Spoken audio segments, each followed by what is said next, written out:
Gold trusted gold buyers మీరు తాకట్టు పెట్టిన బంగారాన్ని విడిపించి ఈ రోజు ఉన్న మార్కెట్ ధరకు కొనబడును. నేను నా బ్రతుకి అందమిచ్చా.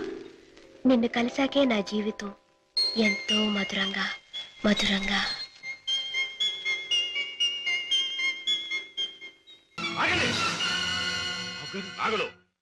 ఇతనెవరో తెలుసా? నా కన్న కొడుకు, నా ప్రాణానికి ప్రాణం.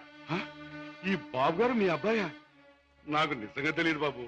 తెలుసుంటే చేయెత్తకపోదును, మాట తొలగపోదును.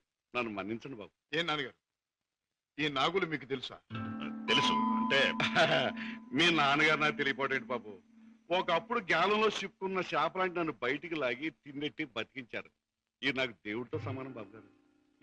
రాజా పెడదాం పద. రాజా బాబు, ఏ నాగులు, ఇక నుంచి ఈ నాగులు మీ నమ్మిన పంట అనుకోండి. కట్టం వచ్చినా కన్నీరు వచ్చినా ఈ నాగులు ఉన్నాడనే సంగతి మాత్రం మర్చిపోకండి బాబు. నాగులు, ఇక నుంచి అమాయకుల మీద చేసుకుంటాం.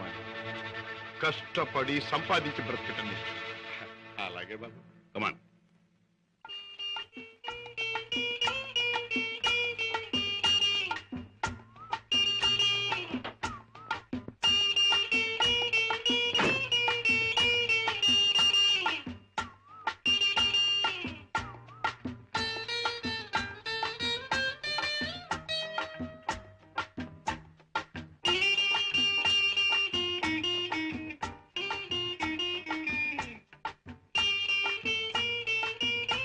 Very good, very good, very good. నాతో డాన్స్ చేస్తావా? నీతో పోటీ చేస్తే నేను ఓడిపోవడం ఖాయం రా. కింద పడేస్తావు. దింపు తాతయ్య. నువ్వు ముద్దిస్తే గాని దింపనరా. ఛీ, ముద్దివ్వడానికి నువ్వే ఆడపిల్లవా? నీతో మాటల్లో పోటీ చేసినా ఓడిపోవడం ఖాయం రా. రామయ్య బాబు, పద్మ వచ్చిందా? ఏం డాడీ, మీ ఆరోగ్యం అది? బాగానే ఉందమ్మా. పద్మ, మీ కాపురాన్ని గురించి ఎప్పటికప్పుడు వింటూనే ఉన్నాను. కిషోర్ పట్టుదలకి ప్రయోజకత్వానికి చాలా ఆనందిస్తున్నానమ్మా. తాత, నువ్వు కథ చెప్తానన్నావు, చెప్పవా?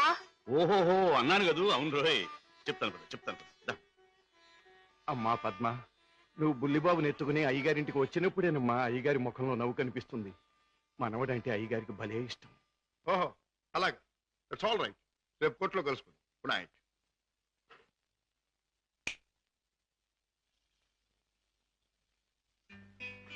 డాడీ, ఇలా వచ్చారేమిటి?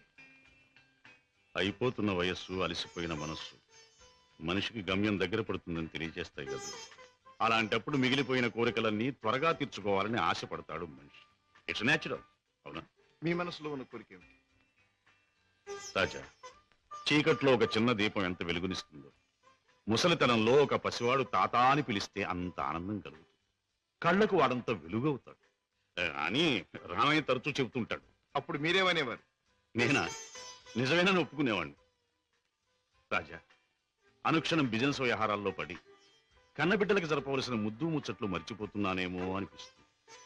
అందుకే పద్మ తన పెళ్లి తాను చేసుకుంది. ఆ పెళ్లి కళ్ళారా చూసి అదృష్టం పోగొట్టుకున్నాను. కానీ రాజా, నీ విషయంలో మాత్రం అలా జరగదు. నీ మనసులో ఎవరైనా ఉంటే చెప్పు, నేను అభ్యంతర పెట్టను. మనస్ఫూర్తిగా ఒప్పుకుని దీవిస్తాను. Thank you daddy, thank you. Good night. Good night.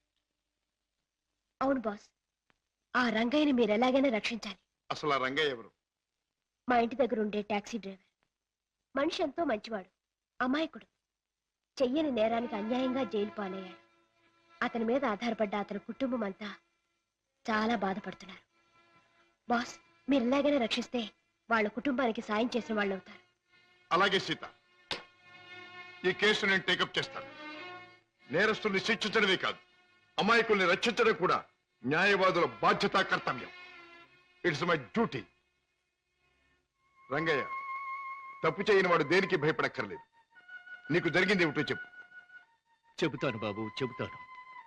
బెస్తపేటలో taxi పెట్టు కూర్చున్నాను. ఇంతలో పెద్ద మనిషి చేపల గంప డిక్కీలో పెట్టించి ట్యాక్సీ ఎక్కి కూర్చున్నాడు.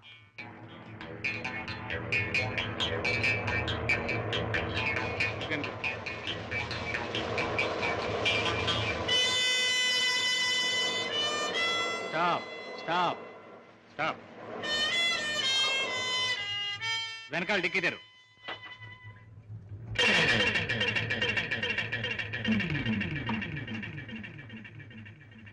ఈ చేపల గంప ఎవరిది? నాది కాదు సార్, ట్యాక్సీలో వచ్చిన వారిదండి. అలాగా.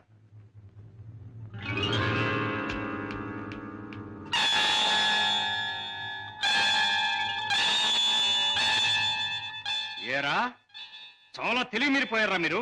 నాకేం తెలియదు సార్, ట్యాక్సీలో ఉన్న పెద్ద మనిషిదేనండి. ట్యాక్సీలు ఎవరు లేరు సార్. దొంగ వెధవ, పోలీసులు కళ్ళు కప్పి బంగారం రవాణా చేస్తావా? పట్టుబడగానే లేని పెద్ద మనిషి పేరు చెబుతావా? నీ సంగతి, నీ ముఠా సంగతి తెలుస్తాను. అలా తప్పు చేసినాడు, తప్పించుకున్నాడు, నేను జైలు పాలయ్యాను.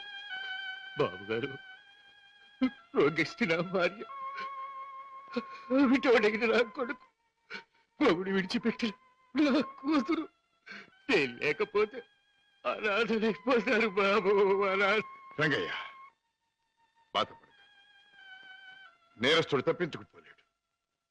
అన్యాయంగా చట్టం చేతిలో ఎరుకున్న నిన్ను నేను కాపాడతాను. నీ ట్యాక్సీలో ఎక్కిన మనిషి ఎలా ఉంటాడు, ఏమేం మాట్లాడాడు, అవన్నీ చెప్తావా? ఏ టాక్సీ వస్తావా? నా పేరేం ట్యాక్సీ కాదయ్యా. నీ పేరు ఏంటో తెలుసుకునే టైం లేదు నాకు. వస్తావా లేదా? అయ్యయ్యో, ఉండవయ్యా, రావటానికే కదా ఉన్నాం. అయితే మీరు రై ఆ బొట్టు తీసుకెళ్ళి దిక్కులు పెట్టు.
నీలాంటి దేశద్రోహులు చట్టం నుంచి తప్పించుకోలేరు. నీలాంటి దుర్మార్గులు ఈ స్మగ్లింగ్ నేరాలు చేస్తూ ఉంటే పాప అమాయకులు శిక్షించబడుతున్నారు. నువ్వు చేసిన వెధోపరికి పాప టాక్సీ డ్రైవర్ జైలు పాలయ్యాడు. పెద్ద దేశభక్తున్నంటూ నేరస్తులను పట్టుకుంటాను, దేశద్రోహులు శిక్షిస్తానని కబుర్లు చెప్పే నీ ఇంట్లోనే ఉన్నాడు పెద్ద దేశద్రోహి. ఏమిటే మీ నాన్న ఒక పెద్ద స్మగ్లర్ చేస్తాం.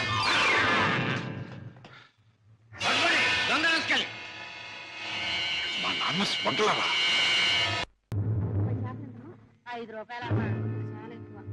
ఇదిగో ఇక్కడ రౌడీ నాకు లేవడు. ఆడితో ఎందుకు బాబు గొడవ? మీ దారి మీరు వెళ్ళిపోండి. పెడతాను కానీ వాడు ఎక్కడున్నాడో చెప్పండి. ఇక్కడే ఉన్నాను బే.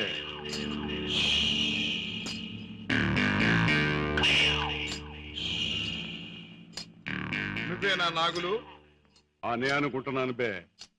బే ఇది నీకు అలవాటా బే? ఆ? అన్యాయంగా మనుషుల్ని కొట్టడం నేరమని నీకు తెలుసా? పేదరీతులు నాతో చెప్పకు. నేను చేసిన పని నాకు న్యాయమే అనిపిస్తుంది. న్యాయం అని నీ ఇష్టం వచ్చినట్లు ప్రవర్తిస్తే చట్టం శిక్షిస్తుంది. చట్టం, శిక్ష, నేరం ఇవన్నీ మనకు అనవసరం. సముద్రం లాంటి ఈ పేటలో మనం తిమింగలం. తమ్ముంటే తెలుసుకున్నారా? లేకపోతే నోరు మూసు తలంచూపో. అంతేగాని ఈ నాగులు గారి దగ్గరకు వచ్చి రూల్స్ గిల్స్ అంటే తల మీద బొమ్మిడలు ఏం చేయగలరు? మన గురించి కావాలంటే ఈ పేటలో ఏ సన్నాసినే అడుగు. అవునులే, పేటలో పెద్దగా మురిగే ప్రతి కుక్క గురించి ప్రతి సన్నాసికి తెలిసే ఉంటుంది. మాటలతో నన్ను రెచ్చగొట్టకు. పొసు కొట్టేయగలను. కొట్టగా కూరలు పీకేయగలను. అంత మునగడివా?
ఆగండి, ఆగండి.